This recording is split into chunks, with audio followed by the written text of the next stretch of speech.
Greed is not a fundamental aspect of human nature. Greed is a consequence of scarcity.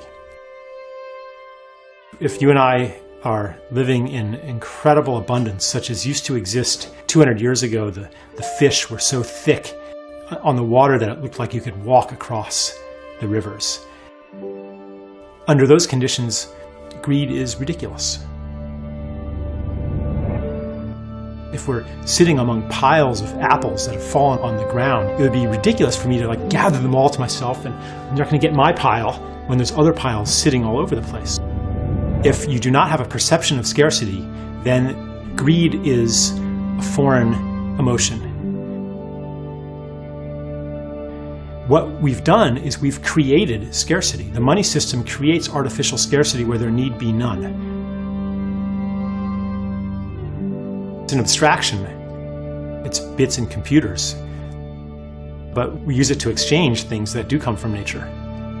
So if you use something that's unnatural to buy and sell things that are natural, then you're going to have a problem if the unnatural part expands exponentially and forces the natural part to expand exponentially too. A healthy economy shouldn't be thought of as a separate entity, from the natural ecology, but as an extension of the ecology. And so what do we have to do to make an economy operate according to ecological principles? The main principle is waste is food. There's no externalities. You don't start with raw materials and end up with toxic waste. But everything that's produced, like the manure of a cow, is food for the worms. And the manure of the worms is food for the soil organisms, and that's food for the grass. That's food for the cows. It's a closed loop, a circle of the gift.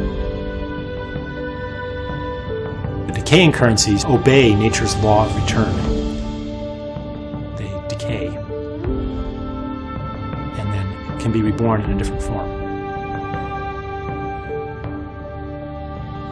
Sacred economy is an economy in which everybody is an artist and in which everybody's gifts are applied toward a beautiful purpose, a purpose that's beautiful to them. In the future, career counselors, they won't say, okay, so you have these gifts, how can you use these to make a living? How can you commercialize these? How can you make money from these? Career counselor will say, what would you like to give to the world? What do you do that feels good?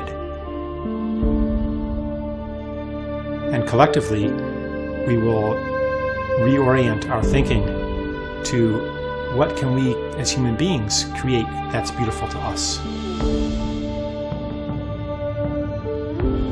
Beauty will become the new motivating program.